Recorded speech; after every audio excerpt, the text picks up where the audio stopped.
সুন্দরবনের পিছিয়ে পড়া এলাকায় ছেলে মেয়েদের মধ্যে শিক্ষার আলো পৌঁছে দিতে এক অনন্য মানবিক দৃষ্টান্ত স্থাপন করলেন গঙ্গাসাগর দ্বীপের কচুবেড়িয়ার ঘাট সংলগ্ন ফুলবাড়ি শীতলা হাই স্কুলের প্রধান শিক্ষক ভোলানাথ দাস।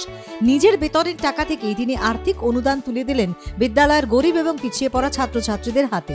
সরস্বতী পুজো উপলক্ষে ফুলবাড়ি শীতলা হাই স্কুলে অনুষ্ঠিত হয় শিশু ক্ষমতায়ন এবং কৃতি সম্মাননা অনুষ্ঠান 2026।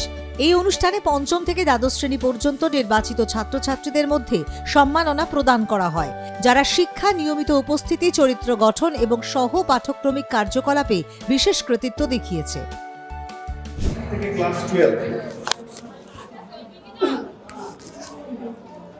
যে নাম্বার এবং কমিটির বিবেচনায় যে ছেলেটি স্টুডেন্ট অফ দ্য ইয়ার 2025 পঞ্চম থেকে দ্বাদশ শ্রেণীর মধ্যে যে ছেলেটি হয়েছে,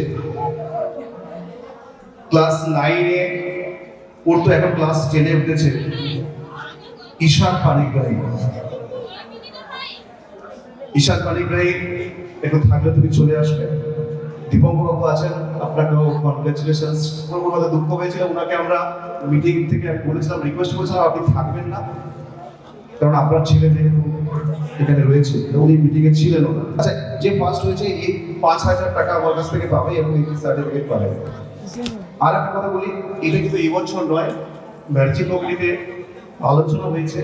আমি যদি এখানে থাকি, যতদিন আমি স্কুলে থাকবো ততদিন এটা দেবো। এখান থেকে যদি চলেও যাই, যেখানেই যাই না কেন, এই পুরস্কার আমি সারা বছর সবসময়ের জন্য আমি এই পুরস্কারের অর্থ স্কুলে পাঠিয়ে দেবো। অনুষ্ঠানের মধ্যে বিদ্যালয়ে পিছিয়ে পড়া এবং দরিদ্র ছাত্রছাত্রীদের শিক্ষার সুযোগ নিশ্চিত করতে ভোলানাথ বসু তার নিজস্ব বেতনের টাকা থেকে আর্থিক অনুদান প্রদান করেন। এই মানবিক উদ্যোগে গরিব এবং পিছিয়ে পড়া ছাত্রছাত্রী উপকৃত হয়েছে, যা তাদের পড়াশোনা চালিয়ে যাওয়ার ক্ষেত্রে নতুন আশা এবং সাহস জুগিয়েছে। তার চোখে পড়াশোনার পদ্ধতি একেবারে অন্য। জোর করে নয়, ভালোবেসে মাটির সঙ্গে মিশে থেকে পড়াশোনা করাতে তিনি পছন্দ করেন। আমি যে চিন্তাধারায় পড়াশোনা বা শিক্ষাকে দেখি, সেটা এই গ্রামের সাধারণ মানুষরা আমার সাথে মতে মিল হয় না। আমি মনে করি একটি শিশুর শিক্ষা হবে নেচারের ভিতরে, সাধারণভাবে। তাকে মারধর করে পিটিয়ে 10টা টিউশন দিয়ে নয়। সে পরবর্তীকালে স্টার মার্কস পাবে, এটা সে হারিয়ে যাবে, জীবনে কিছু করতে পারবে না। আমি বহু গবেষণা করে দেখেছি, বহু রিসার্চ করে দেখেছি, যে সমস্ত ছেলেরা প্রাইমারি স্কুলে পড়েছে তারা গিয়ে পরবর্তীকালে বিভিন্ন জায়গাতে আজকে ডমিনেশন করছে, মানে ভালো জায়গায় দাঁড়িয়ে আছে। যে ছেলেরা কেজি স্কুল থেকে পড়েছে, 4-5টা টিউশন নিয়ে স্টার পেয়েছে, তারা সব ঘুরে বেড়াচ্ছে।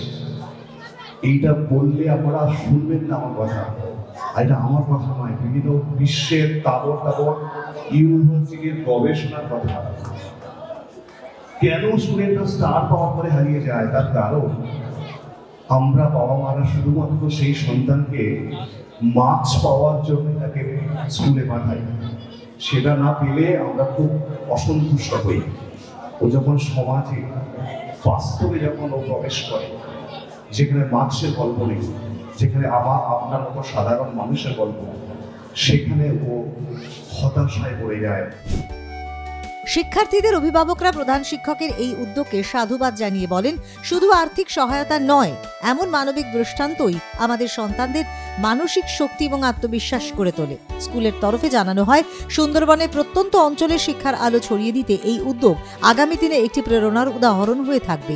এই অনুষ্ঠান কেবল ছাত্রছাত্রীদের কৃতিত্বকে স্বীকৃতি দেয়নি, বরং তাঁদের দায়িত্বশীল এবং মানবিক নাগরিক হিসেবে গড়ে ওঠার পথে অনুপ্রেরণা জুগিয়েছে। এ ছবি গঙ্গাসাগর দ্বীপে শিক্ষকদের মানবিক দৃষ্টান্তের এক ছবি। পিছিয়ে পড়া ছাত্রছাত্রীদের হাতে পৌঁছল শিক্ষার আলো। ব্যুরো রিপোর্ট, আর প্লাস নিউজ।